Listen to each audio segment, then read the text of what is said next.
I still remember the look on my mother's face. She stood in the doorway, arms open wide, smiling as my husband, Eli, walked into her house like he belonged there. She hugged him tight, kissed his cheek, said, "You poor thing. She's been putting you through so much." I was standing right there, and she didn't even look at me. That moment? That was the exact second something in me cracked. Something quiet, something buried deep, snapped. You always think if someone hurt you, really hurt you, the people who love you would take your side, that they'd stand behind you, defend you, protect you. You think your mother would say, "What did he do to my daughter?" But no, my mother called me dramatic, said I was exaggerating again, that it takes two to fight and that marriage is hard. My father just sat there, arms crossed, eyes heavy with that quiet judgment I'd known since I was a kid. But Eli, he played his part perfectly. He looked wounded, sad, calm, like he was the one holding it all together, like I was this irrational storm he was trying to survive. "I love her," he said softly, shaking his head, "but I think she needs help." My father nodded like he agreed, like I was the one who needed fixing. No one asked me what happened. No one asked why I had a bruise forming along my ribs, or why I kept flinching every time Eli raised his voice just a notch too loud. Instead, my mother served coffee. She served him coffee. I sat on the couch in silence, the same couch where I used to curl up in my pajamas when I was 9, asking my mom if I was too sensitive, because I cried at a cartoon. She told me then, "Sarina, the world's not going to hold your hand. You need to toughen up." So I did.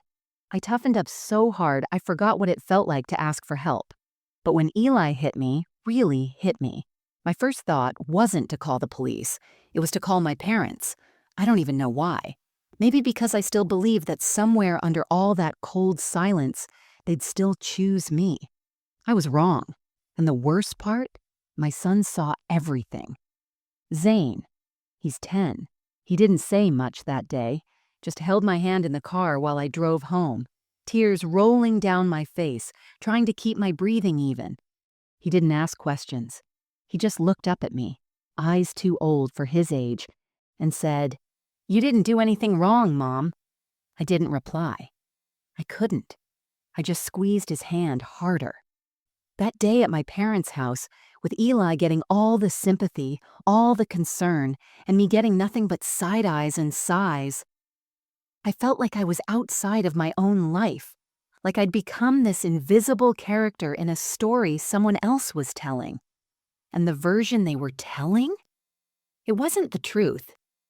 The truth was, Eli had been chipping away at me for years, quietly, strategically, not always with fists, sometimes with silence, with blame, with control. And when I finally found the courage to speak up, to tell someone, to tell my parents, they believed him.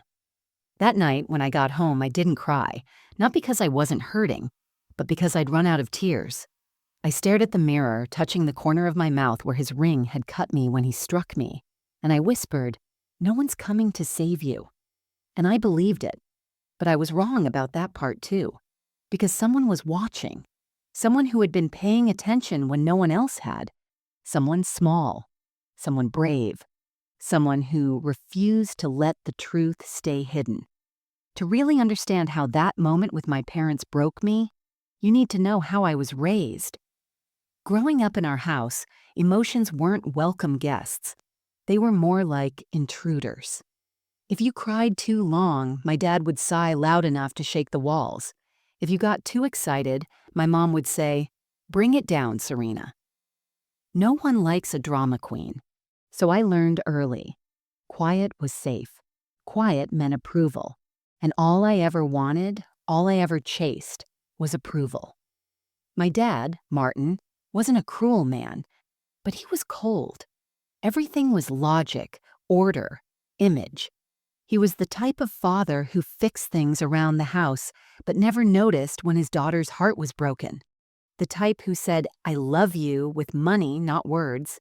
My mom, Lydia, was warm in public and ice behind closed doors. She taught me to smile through everything, even pain, especially pain. I still remember the time I came home crying because a teacher embarrassed me in class. I was 11. My mom made me wash my face and said, "Do you think that teacher cries about you? No? Then stop giving people power over you." So I swallowed it. Over and over again, I swallowed my feelings until I couldn't tell the difference between strength and silence. I was a straight A student, but my achievements were met with polite nods, not celebration. When I got into a top college on partial scholarship, my mom said, "That's good. Just don't let it distract you from finding a husband." My dad, he said, "Don't major in anything useless." I chose psychology and never brought it up again at dinner. By the time I turned 22, I had this quiet, aching emptiness that I couldn't explain to anyone, not even myself. I thought maybe love would fix it. Maybe if someone truly chose me, it would fill that space. That's when Eli came along. I met him at a friend's wedding. He was charismatic, funny, confident. He talked like someone who knew exactly who he was. And for a girl who had never been sure of herself, that was magnetic. My friends called him charming. My parents were immediately impressed. He held doors, complimented my mom's cooking, called my dad sir. My father said, "Now that is a man." Within 6 months, we were engaged. Looking back now, I realize how fast it all moved. But at the time, it felt like being chosen, and I'd spent my whole life aching for that feeling. At the wedding, my mother actually cried. She hugged me tight and whispered, "You're finally growing up." Funny, right? I thought I was stepping into my next chapter, but in reality, I was stepping into a cage. A beautiful one at first, filled with compliments and roses and late-night kisses. Eli made me feel seen in a way I never had before, until I disagreed with him. Just once. I can't even remember what the fight was about. Something small, like what color we should paint the kitchen. But I'll never forget the way he looked at me. His face didn't twist into anger. It just dropped all expression, like I had disappointed him on some deep level. "You're overreacting," he said. That phrase would become the soundtrack of our marriage. Every disagreement, "You're blowing this out of proportion." Every tear, "You're too emotional." Every bruise, "You made me do it." But here's the cruelest part. Every time he said it, I believed him, because I had been trained to. I'd spent my whole life being told that being upset made me weak, that being loud made me dramatic, that needing help made me less. So I kept trying to be better, quieter, more agreeable. I told myself if I could just be the right version of me, Eli wouldn't get angry, my parents wouldn't be disappointed, everything would stay calm. But abuse doesn't care how good you are. It doesn't care how quiet you stay. It doesn't stop because you try harder. It stops when you finally say, "Enough," and I wasn't there yet, not then. Back then, I was still trying to earn love from people who were never taught how to give it. I was still trying to be less so someone else could feel like more. And it was destroying me piece by piece. If someone had told me back when I first married Eli that I'd spend most days walking on eggshells in my own home, I would have laughed. He made me feel so special in the beginning. The way he looked at me, the way he'd take my hand in a crowded room like I was the most important person there, it was intoxicating. I'd never had that before. My parents didn't give affection like that. So when Eli did, I mistook it for real love. What I didn't realize was that Eli didn't love me. He loved having me. There's a difference. At first, it was small things. "Don't wear that dress, it's too short." "Why are you texting your friends so much?" "You don't need to go back to work. I make enough for both of us." He disguised it as care, as love. "I just want to protect you," he'd say. "The world out there is so cruel." And I believed him, because the world had been cruel to me, because he said the right things in the right voice, because no one had ever taught me that control can sound like comfort. After Zane was born, things changed fast. I was exhausted. My body hurt. My mind was foggy, and all I wanted was help. But Eli wasn't the helpful kind. He was the "that's your job" kind. He'd come home from work, glance at the pile of laundry or the dishes in the sink, and sigh loudly. That sigh again, like my dad used to do. He didn't yell, not then. But that silence? That sharp, cold silence? It pierced just as deep. Every glance felt like judgment. Every minute felt like a performance. I wasn't a wife anymore. I was an unpaid servant, a background character in his perfect life. The only person who looked at me like I mattered was Zane. Even as a baby, he could sense it. When Eli's voice shifted, when I'd tense up, when my smile didn't reach my eyes.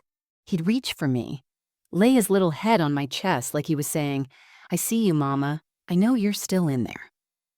But most of the world didn't see me at all. My parents certainly didn't. Every time they visited, Eli turned on the charm. He'd pour wine for my mother, ask my dad about his latest golf game, and talk about how hard parenting is, especially with someone as emotional as Sarina. And they'd laugh. They'd nod along like it was some joke they were all in on. Once, my dad even said to me at dinner, "You always did like making things harder than they needed to be." I laughed it off in front of them. But later that night, I cried into my pillow, trying not to wake Zane. I tried to tell them, I really did. I hinted at how exhausted I was, how Eli didn't help, how he made cruel jokes that didn't feel like jokes. My mom's response? "Welcome to marriage, sweetheart. You think your father helped with diapers?" My dad didn't say anything at all. I felt invisible, like I had no identity beyond what Eli allowed and no credibility beyond what my parents believed. I was alone in a room full of people who thought they knew me, who thought they raised me, but had no idea who I'd become. I wasn't dramatic. I was desperate. I wasn't emotional. I was drowning. But every time I tried to speak up, the world closed its ears and told me to calm down, that it couldn't possibly be that bad, that I must be overthinking it. Even some of my friends began to fade. "He seems so sweet, Sarina. Are you sure you're not just tired?" they'd say. So I learned to smile harder, nod faster, cry quieter, because it felt like the quieter I was, the more people approved, even if it was killing me inside. And still, through all of it, Zane kept watching. There was this one night, after Eli had slammed a door so hard the picture frame fell and shattered, when Zane crept into my room and said, "Why does he talk to you like that?" I didn't answer. I couldn't. Because how do you explain to a 10-year-old that his mother is afraid to leave? Not because she's weak, but because no one seems to believe her. Not even the people who raised her. I remember the day I found out I was pregnant like it was yesterday. It was a Thursday morning. I had taken the test in silence, heart pounding so loud I could barely hear myself breathe. When the little pink lines appeared, I sat down on the cold bathroom floor and just stared at them. I wasn't crying. I wasn't smiling. I wasn't anything. I was frozen. Because somewhere deep down, I wasn't sure if bringing a child into this life with Eli was a blessing or a trap. Still, when I told him, his face lit up. He picked me up and spun me around like we were in some movie. For a moment, I let myself believe it. Maybe this would be the change we needed. "I'm going to do better," he said, cupping my face. "For you, for the baby." And I wanted to believe him. I needed to believe him. Because if he didn't change, I didn't know how I was going to survive this. For the first few weeks, things actually felt good. He started coming home earlier. He helped paint the nursery, asked about my cravings, even held my hand during the ultrasounds. My mother would call and say, "See, this is the real Eli. Maybe you just needed a new beginning." My father said, "This is what family does, pulls through." And I bought it. I thought maybe I had been too hard on him.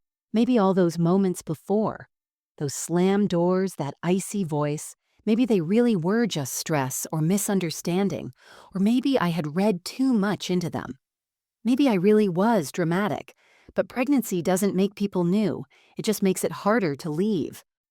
About 4 months in, the masks started slipping again. He started getting irritated when I needed help getting off the couch.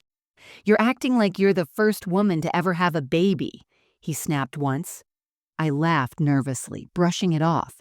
I kept telling myself, he's tired, he's stressed. It'll pass. But it didn't. It got worse. He'd disappear for hours without answering his phone.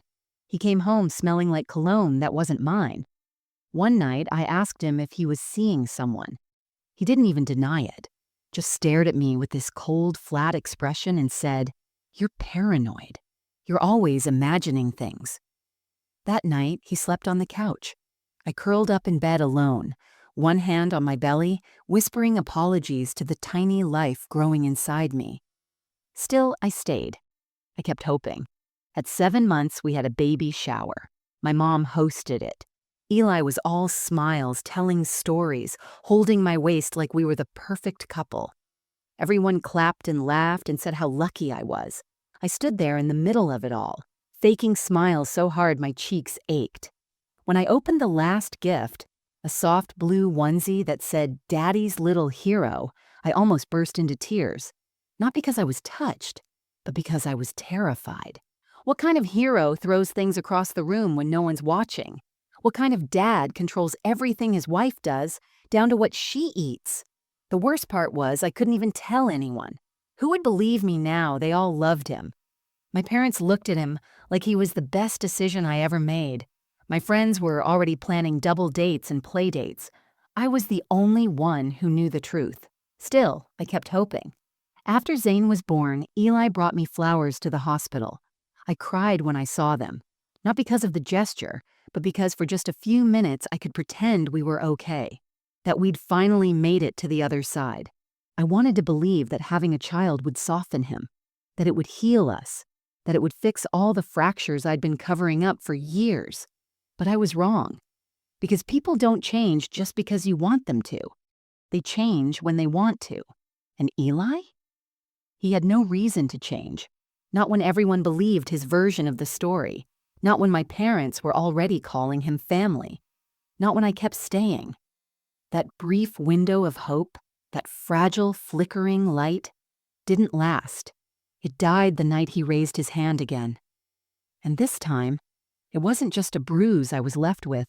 It was the knowledge that I had brought a child into this storm, and I didn't know how to get us out. The night it all came crashing down started like any other. Zane was 8 by then. We just finished dinner. Spaghetti, the one thing he always asked for when he felt something was wrong, even if he didn't have the words to say it. Eli had been in a mood all day, tense, quiet, pacing. I'd learned to recognize the warning signs, like the tightening of a storm before it breaks. The way he kept checking his phone, the way his jaw clenched tighter with every passing hour. I knew something was coming. I just didn't know what. Around 9 p.m., he started yelling. First about the trash not being taken out, then about Zane's shoes being left near the door, and then, somehow, it was about me. About how I was always disrespectful, how I never made him feel like a man. I said quietly, "Please don't do this in front of Zane." That's when he lost it. He grabbed the glass off the counter and hurled it across the room. It shattered against the wall, and Zane screamed. I moved to shield him, and Eli shoved me aside, not hard enough to knock me over, but hard enough to remind me who had the power. He didn't hit me that night, not physically, but something worse happened. He looked Zane in the eyes and said, "See what I have to deal with?" Zane didn't reply. He just stared at his father with this expression I'll never forget, something between disbelief and shame. And then, silently, he walked to his room. I stood there in the kitchen, glass at my feet, and thought, that's it. I can't let my son grow up thinking this is normal. So I did something I never thought I'd do. I called my parents. I didn't even think. I just picked up the phone and hit Mom. She answered on the third ring, voice casual and cheery. "Hi, sweetheart, everything okay?" And I broke. I told her everything, what Eli had said, what he'd done, how scared Zane had been. I expected panic, concern, something. Instead, there was a pause. And then, "Sarina, You've always had a flair for drama. Are you sure you're not just overreacting?" I froze. My throat tightened. "He threw a glass, Mom. He pushed me. Zane was right there." She sighed.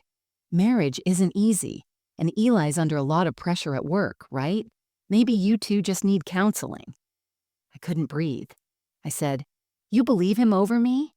And without missing a beat, she said, "We've known him for years. He's never been anything but kind. Maybe you're too emotional to see clearly right now." Too emotional.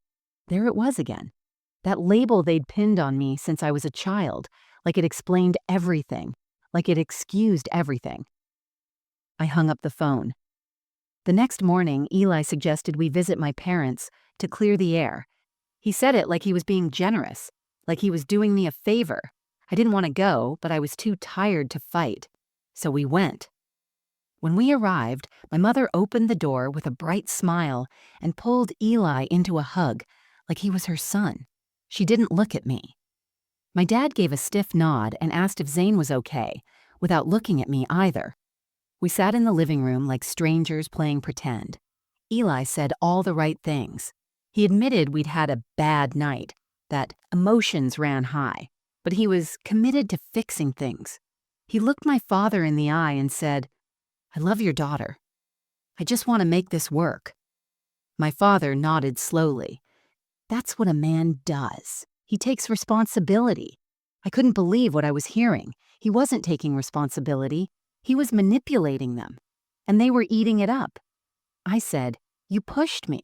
You scared Zane." Eli looked at me calmly and said, "That's not how I remember it." And my parents believed him. That was the betrayal, not the pushing, not the yelling, not even the cheating I still suspected but couldn't prove. The betrayal was looking into my mother's eyes and realizing she thought I was the problem. It was sitting across from my father while he shook Eli's hand and said, "You've got my support." It was knowing that no matter what I said, no matter what I'd been through, they would rather believe a well-spoken man in a clean shirt than their own daughter with shaking hands and tired eyes. I left their house that day feeling smaller than I'd ever felt. But Zane saw everything. And what I didn't know then was that he was already planning to help me in a way no one else ever had. After that day at my parents' house, something in me went quiet. Not like a peaceful quiet, more like the kind of quiet that comes right after a storm, when everything's been ripped apart but no one's talking about the damage. I stopped explaining myself. I stopped defending myself, because what was the point? My own parents thought I was overreacting. My husband called me unstable. Friends, the few who still checked in, gave me those awkward silences or well-meaning advice like, "Maybe you just need a break," or "Have you tried a couples retreat?" No one said, "You're not crazy." No one said, "He's dangerous." So I started to believe the silence. I began pulling away from everyone. I stopped calling my mom. I stopped replying to texts unless they were about Zane. I stopped looking people in the eye at the grocery store, just in case they could somehow see what was going on underneath. I was walking through my life like a shadow. At home, Eli noticed the shift, but he didn't ask about it. He liked it.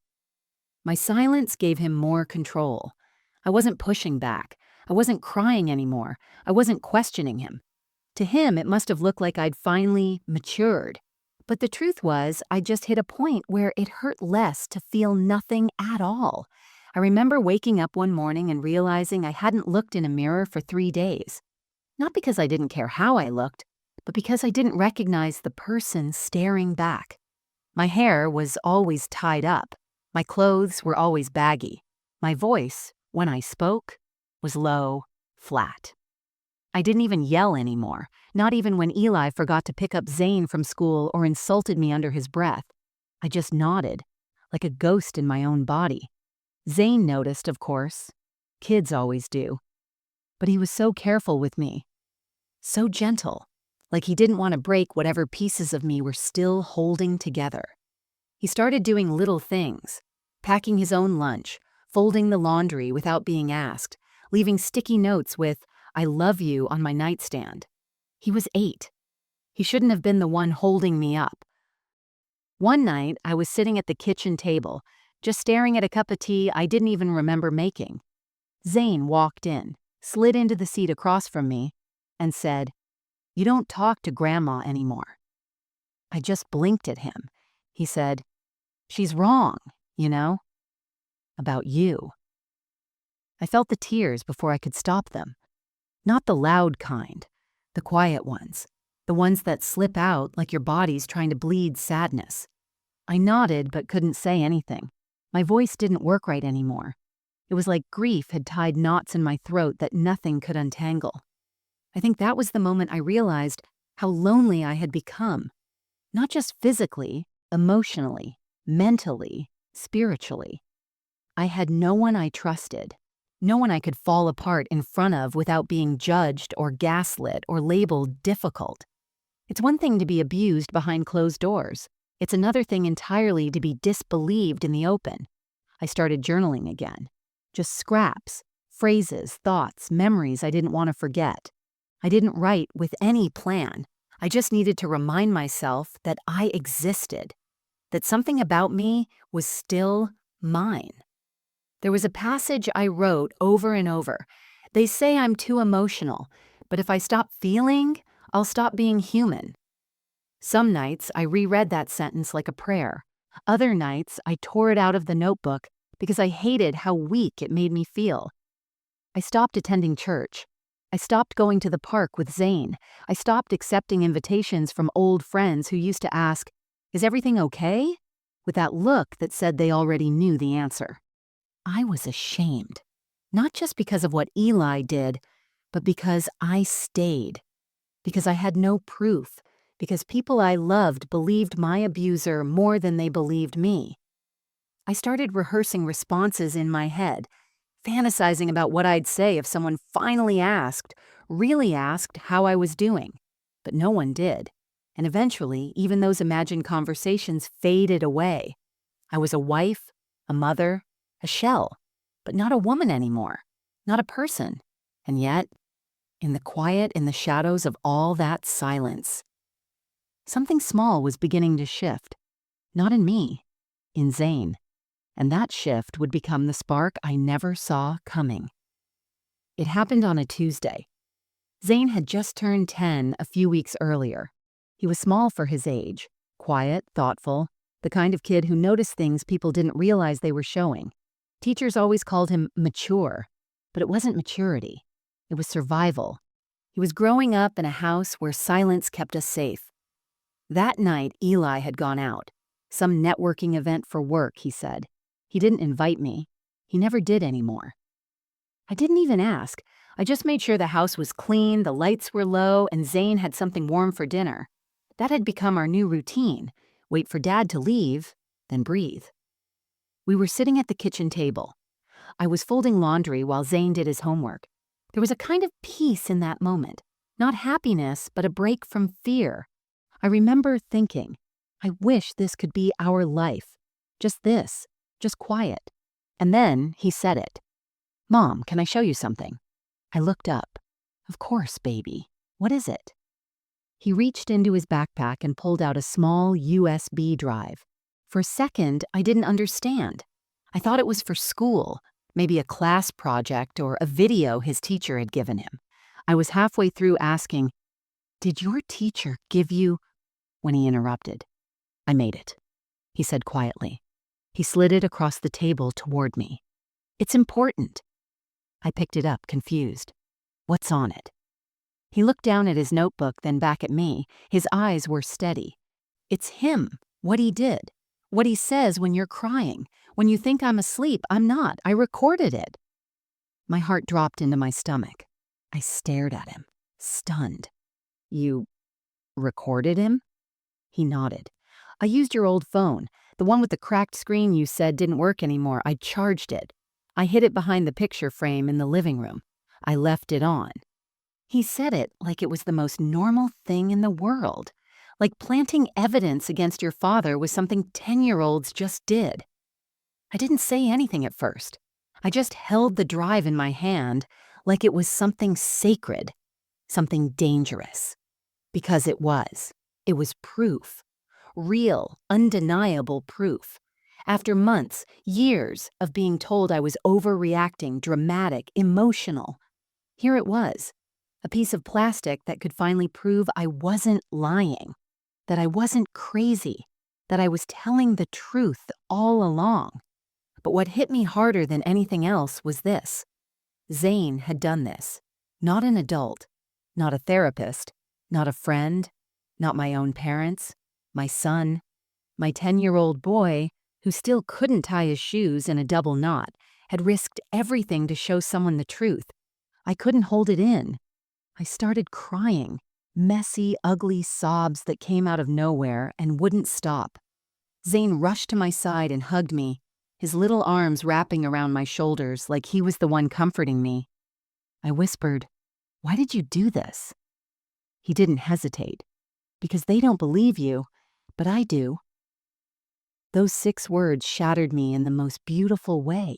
In that moment, all the years of silence, of gaslighting, of feeling invisible, they cracked open, and something real, something strong started to take its place. I wasn't alone anymore. Zane didn't just believe me, he saw me, the way no one else had. Not my parents, not my friends, not even myself most days. He handed me the key to freedom in a plastic flash drive and then went back to doing his math homework. Because that's who he was, the quiet hero in the corner, the one who saved me when I couldn't save myself. That night, after he fell asleep, I plugged the drive into my laptop. I listened. I heard Eli's voice, low and vicious, saying things I'd tried to forget. I heard the crash of objects being thrown, the sharp silence after his footsteps stormed away, the sound of my own crying. It was all there, undeniable, unforgivable, but now I had proof, and I wasn't going to waste it. The day after Zane gave me that flash drive, something inside me shifted. It was subtle. No fireworks, no dramatic vow in the mirror, just a decision. I wasn't going to run. I was going to build my way out. Quietly, carefully. I didn't scream. I didn't fight. I didn't tell Eli I knew. That would have been dangerous. He was the kind of man who only felt powerful when others felt powerless. If he even suspected I had something on him, he'd destroy it, and maybe me too. So I played my part. I smiled when he walked through the door. I made dinner. I laughed at the right moments, said thank you when he kissed my cheek. I didn't give him a single reason to suspect a thing. But when he was asleep, I worked. The first thing I did was make 3 copies of the recording, one on my laptop, one on a second flash drive I kept in the lining of my purse, and one I hid in Zane's school binder under the cover of a fake math worksheet. Then I got a burner phone. It took me 2 bus rides and a lie about visiting a sick friend, but I got it. I paid cash, used a fake name, and programmed in just one contact. A free legal aid center I'd looked up weeks earlier, but never had the courage to call. Now I was ready. I emailed them the audio file from a library computer. I didn't include my name. Not yet. Just wrote, "This man is abusive. He has full legal custody over our finances. I have a child. Please tell me what my options are." A woman named Rachel called me back 2 days later. She didn't ask me for proof right away. She didn't question my story. She just said, "Thank you for trusting me. Let's talk about a plan." And I cried. Again. Because it was the first time in years that someone responded with belief instead of suspicion. Over the next few weeks, Rachel helped me set things up, quietly. I opened a bank account in my name at a different branch. Every time I bought groceries, I'd take $20 in cash back and deposit it during lunch breaks or fake errand runs. It wasn't much, but it was mine. I also started documenting everything: dates, times, what Eli said, how he acted. I wrote it in a notebook labeled meal plans and kept it between recipes so he wouldn't look twice. And Zane, bless him. He never once asked why I was suddenly organizing papers late at night or locking my phone. He just kissed me on the forehead each night and said, "Good job, Mom," like we were teammates in a secret mission. In a way, we were. I didn't tell anyone. Not my friends. Not my parents. especially not my parents. They still thought I was being emotional. My mom would call sometimes and ask, "Have you calmed down yet?" I'd say yes, smile into the phone, hang up, and go back to planning my escape. The funny thing was, Eli got more relaxed as I got more distant. He thought he'd won.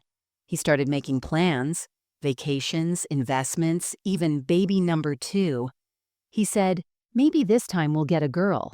I smiled, I nodded, I didn't say a word. Because I already knew I wasn't going to be there. Every day I rehearsed what I would say to the police, to a lawyer, to the court. I practiced being calm, not crying, just stating facts. I read articles, watched videos, joined a support forum under a fake name, and slowly, something unexpected happened. I started recognizing myself again, not the broken version I'd been for years, not the girl who needed to be chosen to feel valuable, but the woman who was doing everything in her power to protect her son, to protect herself. I looked in the mirror one morning and didn't look away. I saw the dark circles, the faint scar near my cheekbone, the tired eyes, but I also saw strength. Quiet, rooted strength.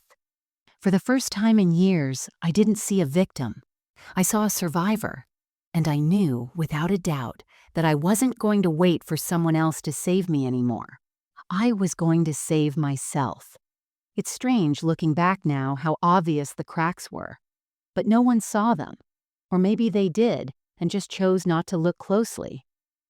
By the time I was building my exit plan, things at home looked normal. Eli had no idea I was planning anything. That's the thing with people like him. They never think you'll actually leave. They think fear will keep you paralyzed forever. He walked around like a king, confident, smirking, untouchable. And the scariest part? Everyone around him agreed, my parents especially. They still adored him. A few days after I made the third backup of the recordings, we went to my parents' house for Sunday lunch. I didn't want to go. I hated sitting there, pretending everything was fine, while Eli laughed with my father and my mother asked him how work was going, never once glancing at me to ask how I was. But I went, because it was useful, because it reminded me of exactly why I needed to leave. Eli played his role perfectly. He brought flowers for my mom, complimented her roast chicken, talked stocks and politics with my dad like he was already part of the bloodline.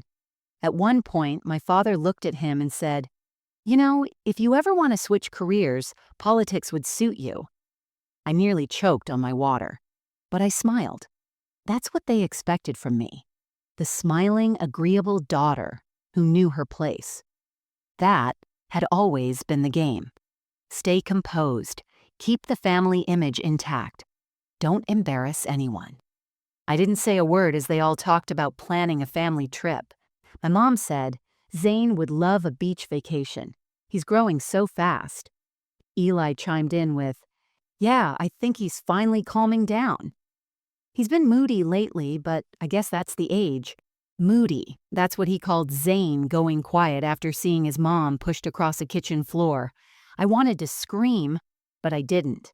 Instead, I watched them all laugh and make plans, completely unaware that I was already mentally packing our bags. Not for a vacation, but for a different kind of escape. Eli's blindness was the most dangerous. He thought he had full control. He kept my name on the lease, but never let me see the finances. He'd change passwords monthly, telling me it was for security. He bragged to his friends that I wasn't into money stuff, that I let him handle the hard parts. He thought my silence meant stupidity. It meant survival. He still said awful things when we were alone. Cutting, cruel things. Once, when I asked if we could save more for Zane's school, he laughed and said, "You think you'll be in charge of anything by then?" I didn't react. I just made a note of it in my journal that night, labeled the entry, threat number 14. He was getting cocky, sloppy even. That was fine. It worked in my favor. He'd grown so used to my compliance, he didn't notice how carefully I was listening now, watching, preparing. My parents didn't notice either. I remember one call in particular, maybe 2 weeks before everything exploded. My mom called me just to check in.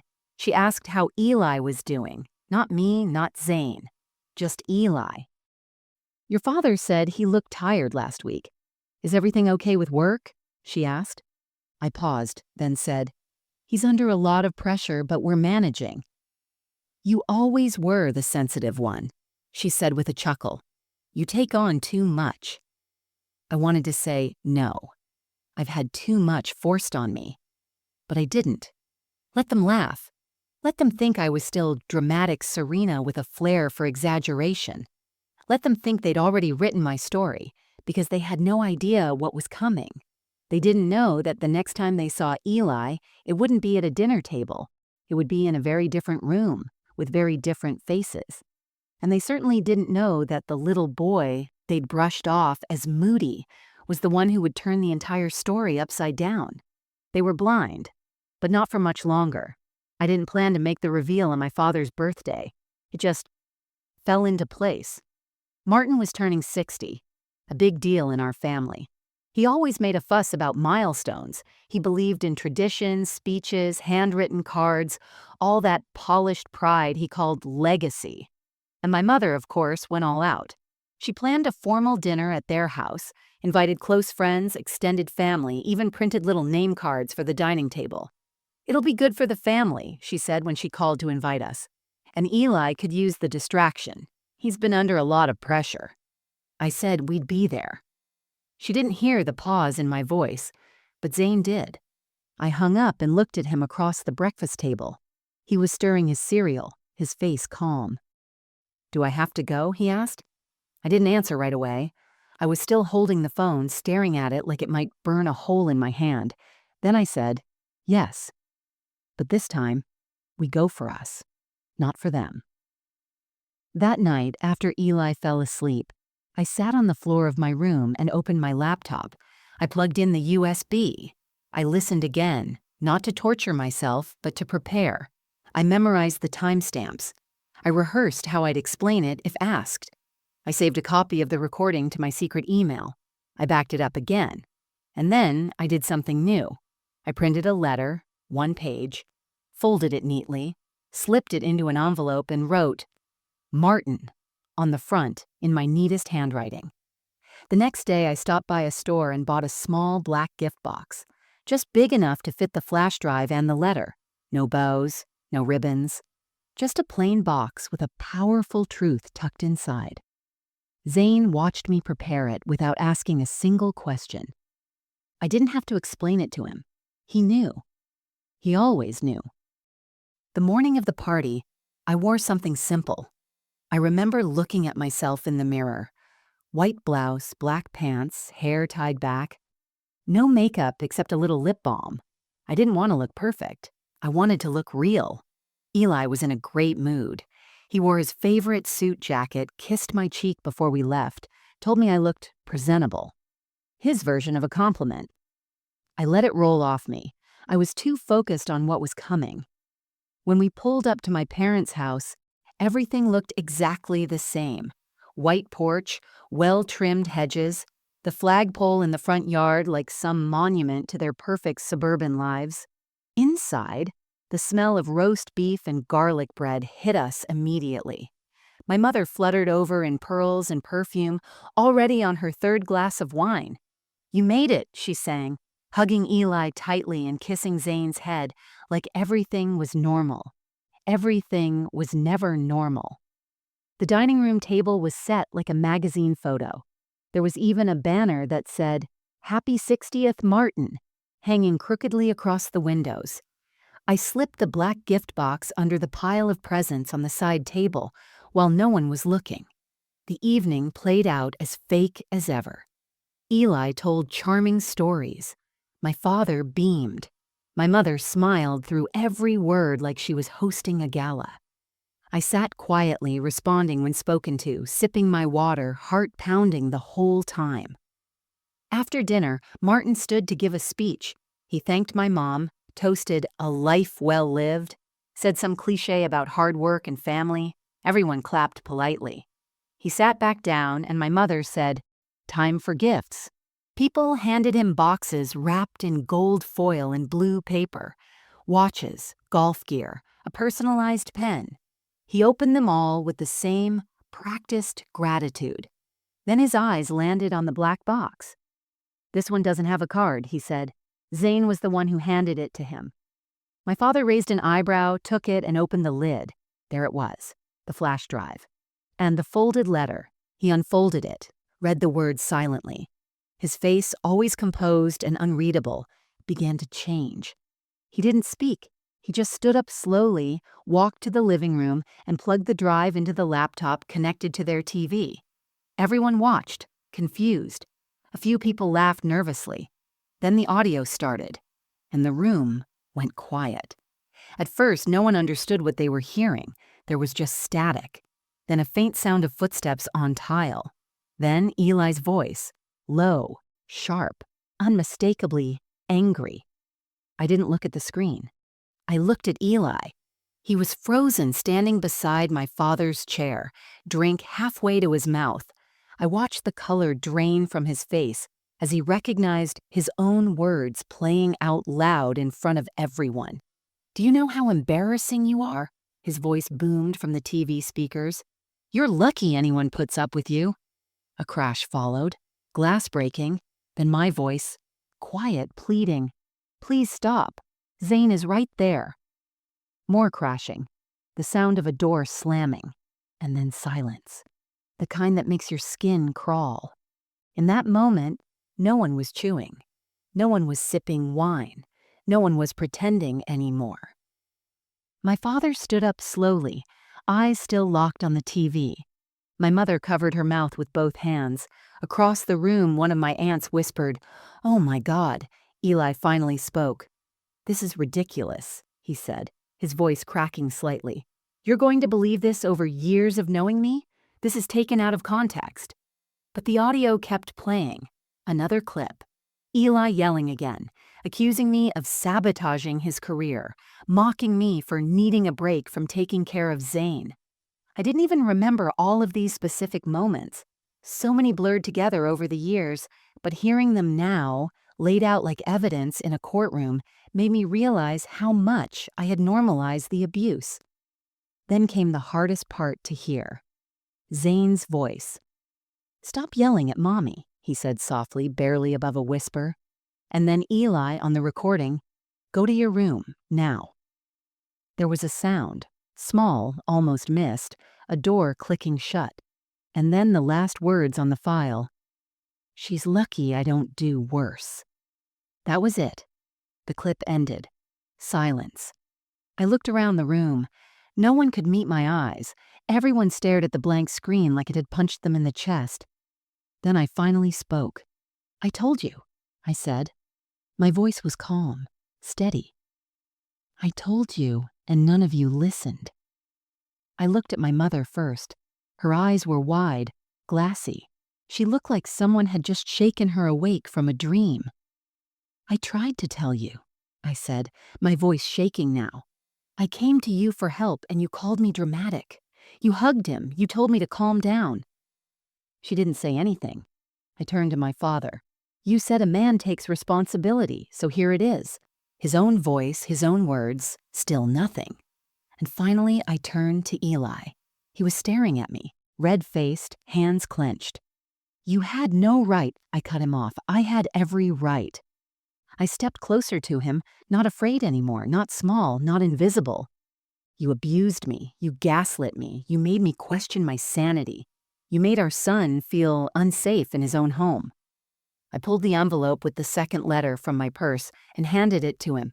"It's over. I filed for separation. And yes, this recording is already in the hands of my lawyer.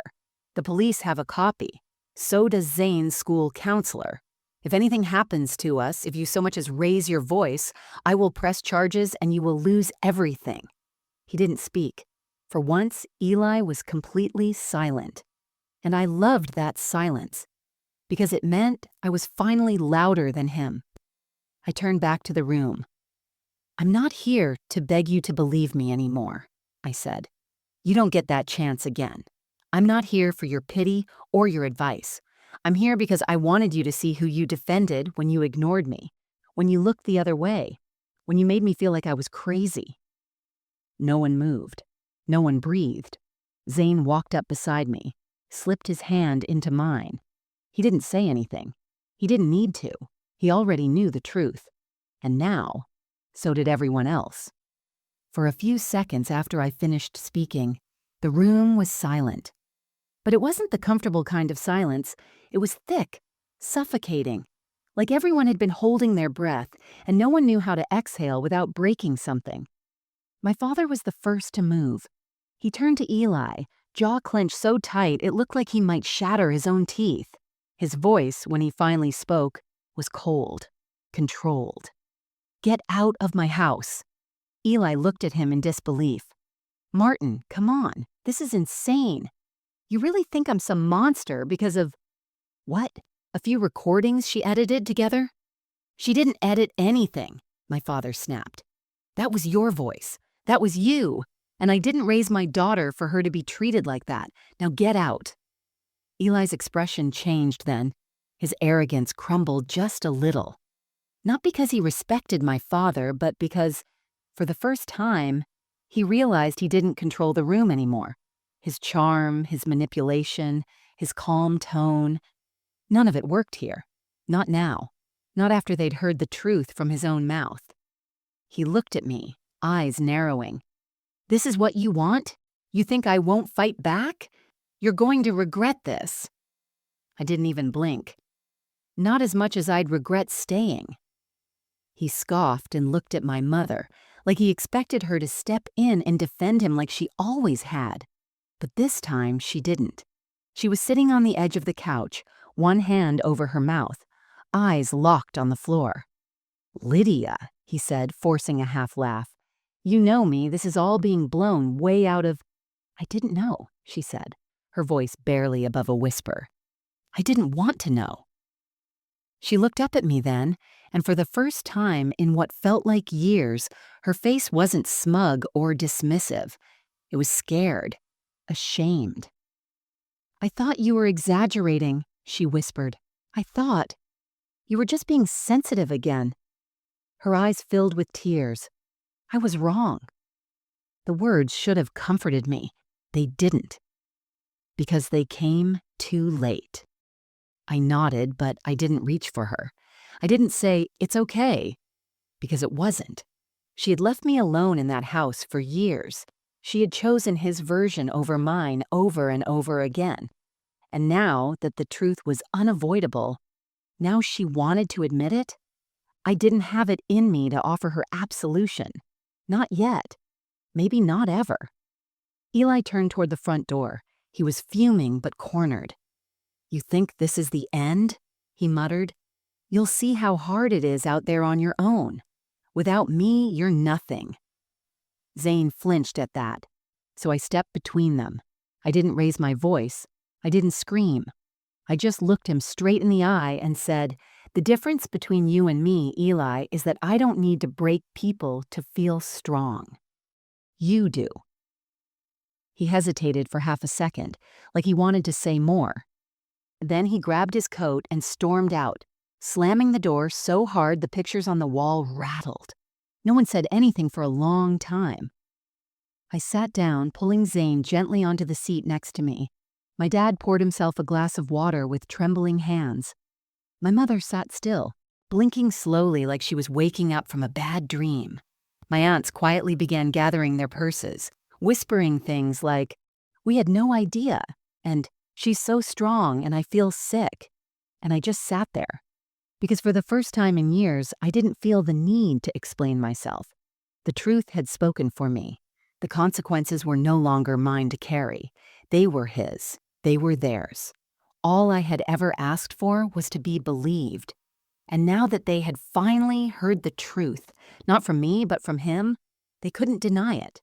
They couldn't unhear it. They couldn't unsee the damage.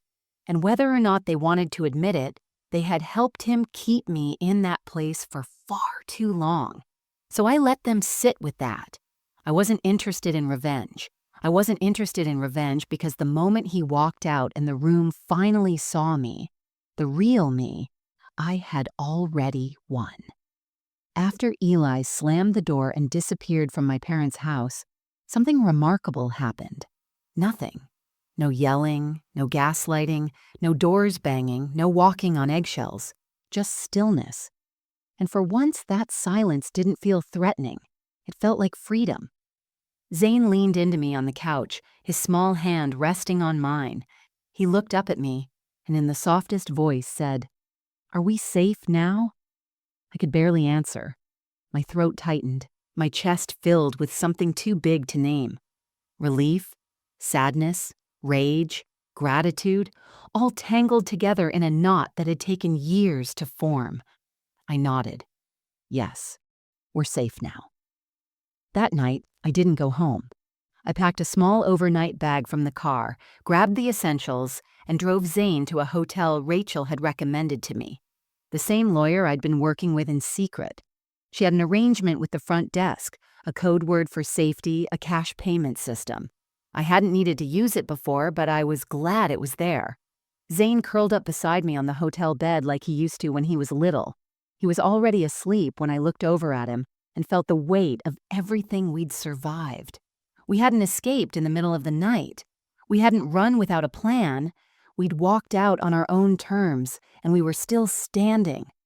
That was my victory. It wasn't dramatic. It wasn't loud, but it was mine. I used to think winning meant making people pay, making them feel what I felt. For so long, I dreamed of Eli being arrested, humiliated, exposed. And yes, part of me still wanted that. But sitting there in the dark, with my son breathing softly beside me, I realized something even more powerful. I didn't need him to hurt.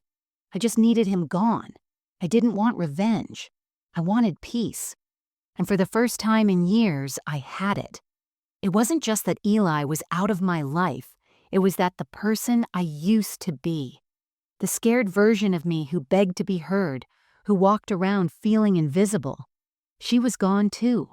I had mourned her. I had cried for her.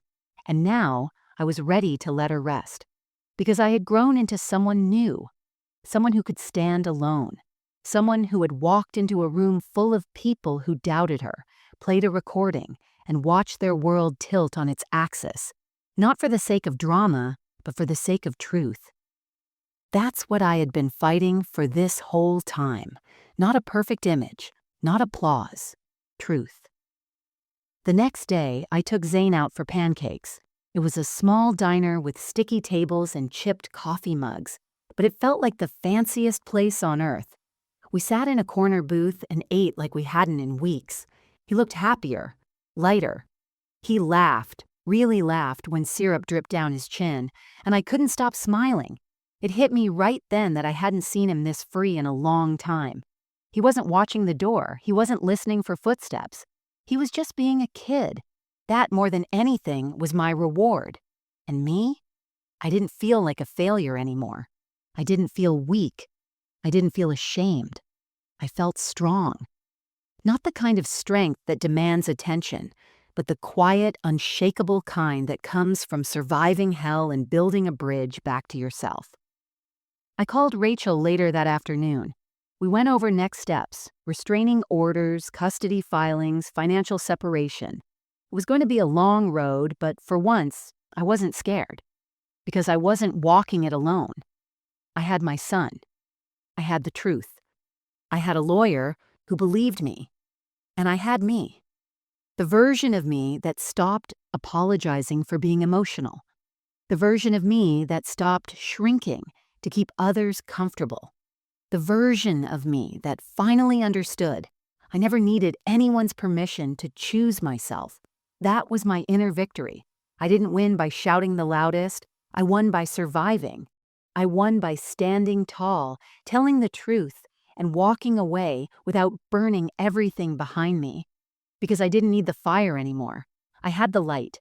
It was almost 2 weeks after the night everything changed when the phone rang. I was folding Zane's laundry in our temporary apartment.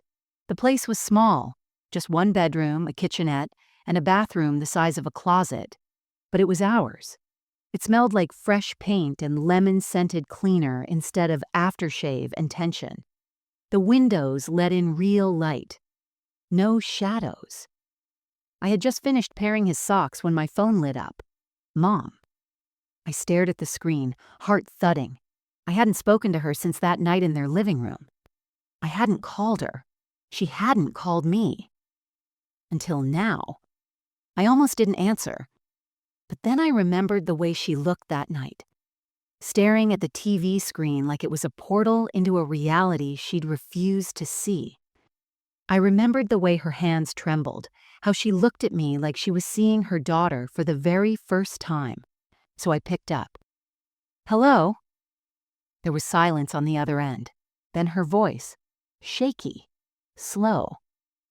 "Sarina, I don't know what to say." I didn't respond. I let the quiet stretch. She was the one who needed to talk this time. "I've been replaying everything in my head," she continued. "Everything you told me, everything I didn't believe. I keep hearing your voice. On that tape, in that room, and now in my own head." I swallowed hard. "It wasn't just that night, Mom. It was years." "I know," she whispered. "I know now, and I'm so sorry. I failed you. I didn't protect you. I didn't listen. I told myself you were exaggerating because it was easier than facing the truth." That line hit me, not because it was surprising, but because it was honest.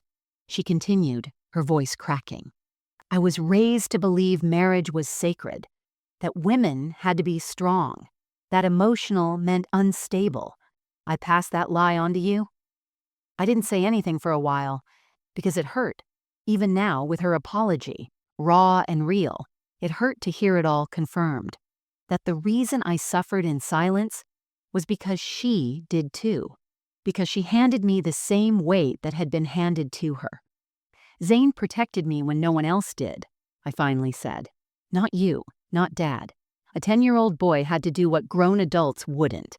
She started to cry. "He's a beautiful boy. You've raised him so well."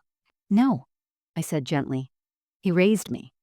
He reminded me who I am." There was a pause. Then she said the one thing I didn't expect. "I want to be better. I know I don't deserve a second chance, but I want to earn one." And in that moment, I felt something shift. Not forgiveness, not yet, but a softening. Because for the first time, my mother wasn't trying to explain her choices. She wasn't minimizing or redirecting. She was owning them. All of them. And that I could respect. "I'm not doing this for you," I said. "I'm doing it for Zane. He deserves to know what real accountability looks like. He deserves to see that people can change, if they're willing." "I am," she whispered. We ended the call quietly. No big promises, no emotional reunion, just a thread, thin, delicate, stretched between us. And that was enough for now. Later that week, she asked if she could meet Zane for ice cream. I said yes, but with conditions. No mention of Eli, no questions about the past, just presence, just effort. They sat in a booth by the window while I read a book nearby. I watched her really see him for the first time, not as an accessory to my life, but as a whole person. When he hugged her goodbye, I didn't cry. But I did feel something new, not trust, but the beginning of possibility. My father didn't call, not then. Maybe not ever, and I was okay with that. Some people can't face what they helped create. But my mother, she was trying. And I was finally strong enough to let her try, without needing her to succeed, because I had already built a life outside their approval. A life where I was believed. A life where I was free. We didn't go back to the old house. I packed what we needed and left the rest behind. Furniture, dishes, wedding photos, the life I had built around someone else's comfort. I didn't want any of it. I didn't want the reminders. I didn't want the shadows. It wasn't running away. It was starting over. Zane and I moved into a small apartment across town. Nothing fancy. One bedroom for him, one for me. The walls were bare at first. The floor creaked. The plumbing made strange noises, but I loved it more than anywhere I'd ever lived. Because it was ours. There were no raised voices, no slammed doors, no walking on eggshells, no pretending. Just us. And peace. Every morning, I made coffee and sat by the window while Zane got ready for school. We made pancakes on Saturdays. We built a bookshelf together from a thrift store kit and filled it with comics, notebooks, and coloring pages. He put a sticky note on the fridge that said, "You are safe now." I left it there. Because some reminders are worth keeping. People think power is loud, that it comes from shouting back or burning everything down. I used to think that too. I used to dream about courtroom confrontations and dramatic justice. But real power, at least for me, was quieter. It was in the choice to stay soft in a world that tried to harden me. It was in every moment I kept moving forward when I wanted to collapse. It was in the way I built safety for my child even when no one built it for me. Power was saying, I don't need to be believed anymore. Because I believe myself. I enrolled in night classes, counseling, and social work. I wanted to understand trauma better, not just mine, but other women's too. Rachel helped me apply for financial aid, and for the first time in years, I saw a future with my name on it. Not Eli's, not my father's, mine. Zane's school counselor said he was doing better, participating more, laughing. He drew a picture in class of my hero, and it was me. Hair in a messy bun, a superhero cape, coffee in one hand, and a notebook in the other. I framed it. It sits on my desk next to my laptop where I've started writing again. Not just about what happened to me, but about how I came back from it. I joined an online support group. I mentor a few women quietly, sharing my story not because I want attention, but because I needed someone like that once, and I didn't have her. Now I get to be her for someone else. Eli hasn't contacted us since the court issued a protective order. He lost visitation rights after the audio recordings were reviewed in family court. I don't know where he is. I don't care. He's not part of our story anymore. And as for my parents, my mother calls once a week. Sometimes I answer. Sometimes I don't. She's still learning. I'm still healing. But we're both doing the work slowly, without pretending. And my father, he never called. I don't need him to. Because here's what I know now. I don't need to be chosen to be valuable. I don't need to be quiet to be loved. And I don't need anyone else's permission to live a full, bold, honest life. I used to think my story was about pain, but it's not.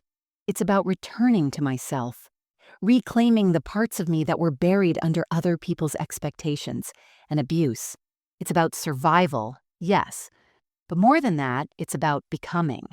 Becoming the kind of woman my younger self would be proud of.